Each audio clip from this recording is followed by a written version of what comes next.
Hello दोस्तों, welcome to my YouTube channel. तो आज हम लेक्चर 2 में डिस्कस करने वाले हैं क्वेश्चन नंबर 11 से। तो लास्ट लेक्चर में हमने क्वेश्चन 10 एमसीक्यू किए थे, तो आज हम क्वेश्चन नंबर 11 पे डिस्कस करने वाले हैं। तो क्वेश्चन नंबर 11 लिखा हुआ है, if A is a square matrix of order n cross n then adjoint of A into adjoint of A is equals to, और चार ऑप्शन इस तरीके से डिफाइन है।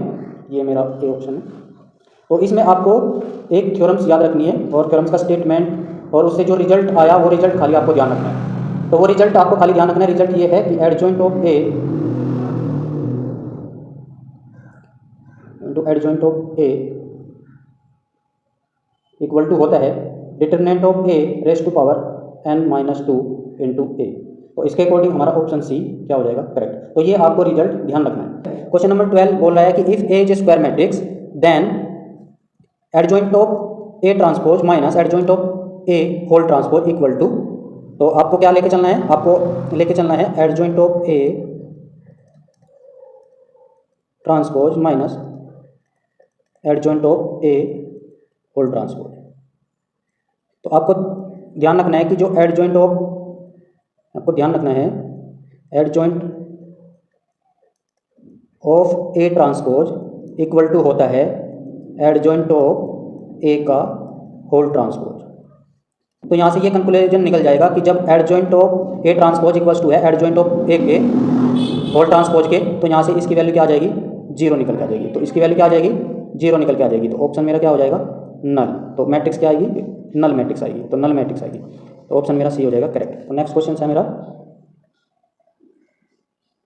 Question number 13। क्वेश्चन नंबर 13 में वो बोला है कि अगर मेरे पास कोई मैट्रिक्स है जो कि m क्रॉस n की उसका ऑर्डर है, is A matrix of a rank, then ये चार ऑप्शंस डिफाइन है, r equals to minimum of m comma n। तो इस तरीके से ये चार ऑप्शंस डिफाइन है।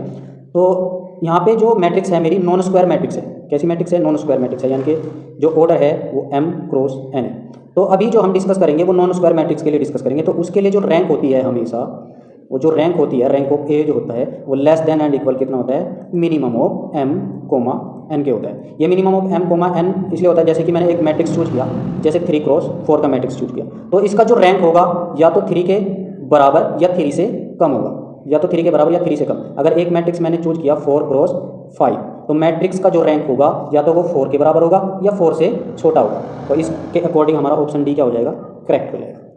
नेक्स्ट चलते हैं क्वेश्चन नंबर 14। क्वेश्चन नंबर 14 बोल रहा है कि if A is A orthogonal matrix. तो ऑर्थोगोनल मैट्रिक्स के लिए मैंने बताया था जो ऑर्थोगोनल मैट्रिक्स होती है उसका डिटरमिनेंट ऑलवेज प्लस माइनस 1 होता है। तो determinant of A orthogonal matrix का वो क्या होता है, प्लस माइनस 1। ये कैसे आया, देखो A transpose into A equals to क्या होता है, आइडेंटिटी। अगर मैं टैकिंग डिटरमिनेंट बोथ साइड करूँ, ए ट्रांसपोज इंटू ए, तो ये आ जाएगा डिटरमिनेंट ऑफ आइडेंटिटी।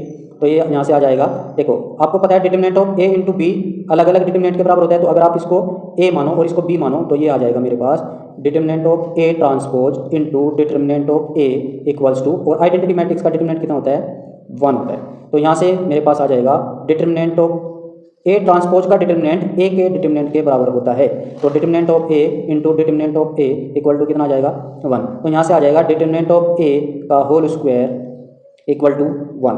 तो यहाँ से अगर मैं डिटरमिनेंट ऑफ ए की वैल्यू निकालूँ तो वो कितनी आएगी, प्लस माइनस 1। तो determinant of A orthogonal matrix के लिए कितना होता है, प्लस माइनस 1। तो ऑप्शन बी मेरा क्या हो जाएगा, करेक्ट हो जाएगा। अब नेक्स्ट चलते हैं। तो नेक्स्ट क्वेश्चन नंबर 15 है। क्वेश्चन नंबर 15 में उन्होंने एक मैट्रिक्स दिया हुआ है और मैट्रिक्स के चार ऑप्शंस दिए हुए हैं, आइडेंटिपोटेंट, निलपोटेंट, इवोलेटरी और ऑर्थोगोनल। तो मुझे इस मैट्रिक्स को चेक करना है, इस मैट्रिक्स को चेक करना है कि ये मैट्रिक्स कैसी मैट्रिक्स है। तो अगर आप ध्यान से देखो, तो ये इसके फर्स्ट रो है और ये इसका सेकंड रो और थर्ड रो, इसमें 3 रोज है। तो फर्स्ट रोज सेकंड रोज के बिल्कुल इक्वल है, यानी कि अगर मैं कहूँ कि R1 ये R2 और ये R3, तो R1 इक्वल टू R2 और इक्वल टू माइनस R3। मतलब अगर मैं इसमें से माइनस कॉमन ले लूँ तो ये क्या हो जाएगा, सारे के सारे क्या हो जाएंगे, इक्वल हो जाएंगे। मतलब कि अगर R1 इक्वल है R2 के और R3 इक्वल है माइनस ऑफ R1 के, तो यहाँ से तीनों के तीनों किसी ना किसी के मल्टीपल है। तो यहाँ पे अगर ऐसा होता है कि अगर मेरे पास कोई एक रो और सभी रो का मल्टीपल होता है, C into R I equal to C into R J. अगर मेरे पास ये फॉर्म होती है किसी मैट्रिक्स की और जहाँ पे जे नॉट इक्वल टू आई, तो जे आई के इक्वल नहीं होना चाहिए। तो अगर ऐसा कहीं पे पॉसिबल होता है तो वो सिर्फ मैट्रिक्स, कौन सी मैट्रिक्स में पॉसिबल होता है? Nilpotent matrix. तो नीलपोटेंट मैट्रिक्स इसका क्या हो जाएगा? आंसर हो जाएगा। तो नेक्स्ट चलते हैं। नेक्स्ट वो बोला है कि matrix theory was introduce by, जो मैट्रिक्स थ्योरी थी वो किसने इंट्रोड्यूस की? तो मैट्रिक्स थ्योरी आपको पता होना चाहिए कैले हैमिल्टन थ्योरी से इंट्रोड्यूस हुई। तो कैले हैमिल्टन थ्योरम्स के अकॉर्डिंग हम इनवर्स भी निकालते हैं मैट्रिक्स का, और मैट्रिक्स जो इंट्रोड्यूस कराई जाती है वो किससे कराई जाती है? कैले हैमिल्टन थ्योरम से कराई जाती है। तो कैले हैमिल्टन इसका ऑप्शन हो जाएगा। नेक्स्ट चलते हैं।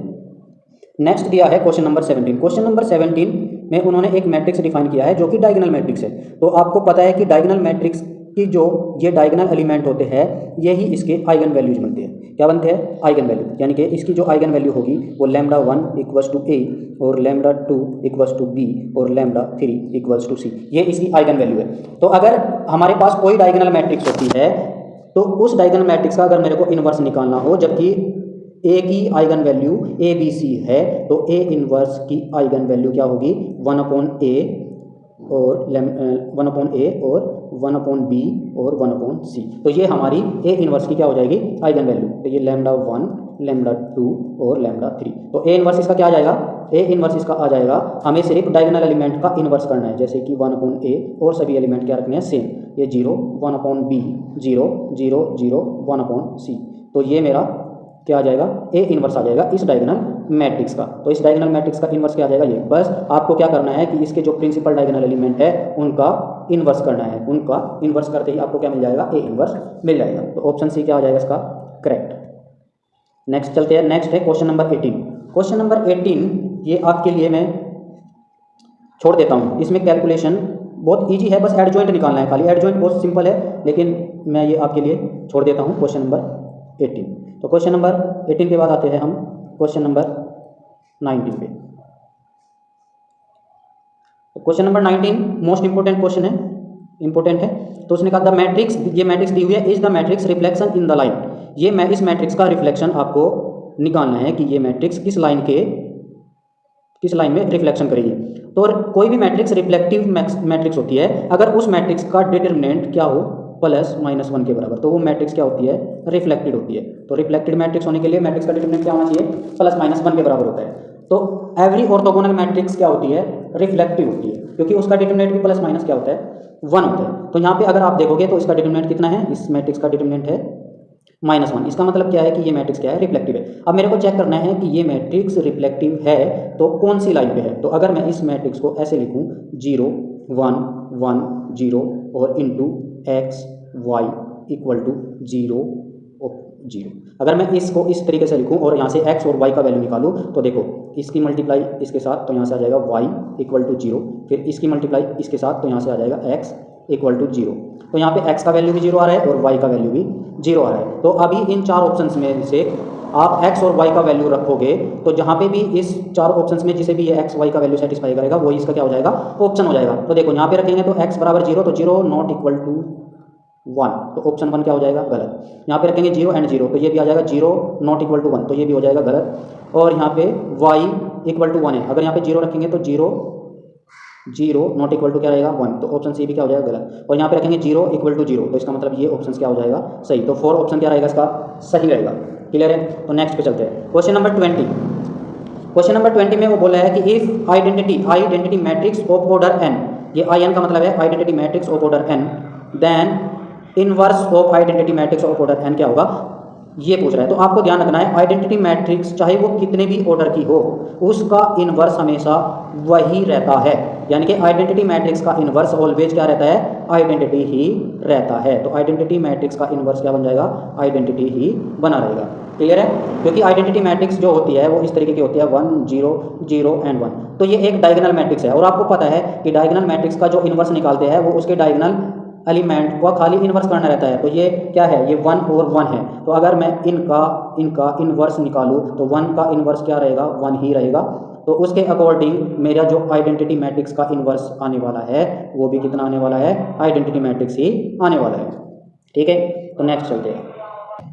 क्वेश्चन 21 ये बोल रहा है इफ़ ए 2 - 1 एंड -4, ये हमारा फर्स्ट रो डिफाइन है और सेकंड रो और थर्ड रो, और यहाँ पे एक्स दिया हुआ है और इस मैट्रिक्स को बोल रहा है कि ये मैट्रिक्स आइडेम्पोटेंट मैट्रिक्स है, तो आपको एक्स का वैल्यू फाइंड करना है। तो आपको लेके चलना है कि आइडेम्पोटेंट मैट्रिक्स के लिए A² इक्वल्स टू क्या होना चाहिए, ए होना चाहिए। तो आइडेम्पोटेंट मैट्रिक्स के लिए अगर मैं ऐसे रखूँ तो ए का वैल्यू मुझे, जो एक्स का वैल्यू मुझे मिल जाएगा। तो इस मैट्रिक्स का मेरे को क्या निकालना है, स्क्वायर निकालना है। क्या निकालना है, स्क्वायर निकालना है। तो देखो इसका स्क्वायर निकालना, आप इसका स्क्वायर निकाल लेना, यानी कि आपको क्या करना है, ए इंटू ए करना है। क्या करना है, ए इंटू ए, और वो किसके बराबर रखना है, ए के बराबर रखना है। तो जैसे ही आप इनके कोफिशिएंट की कंपेयर करेंगे, सभी कोफिशिएंट यहाँ पे जब ए स्क्वायर करोगे तो कितने आएगी, 3×3 की मैट्रिक्स आएगी इधर, और इधर भी कितना आएगा, 3×3 का ही मैट्रिक्स आने वाला है।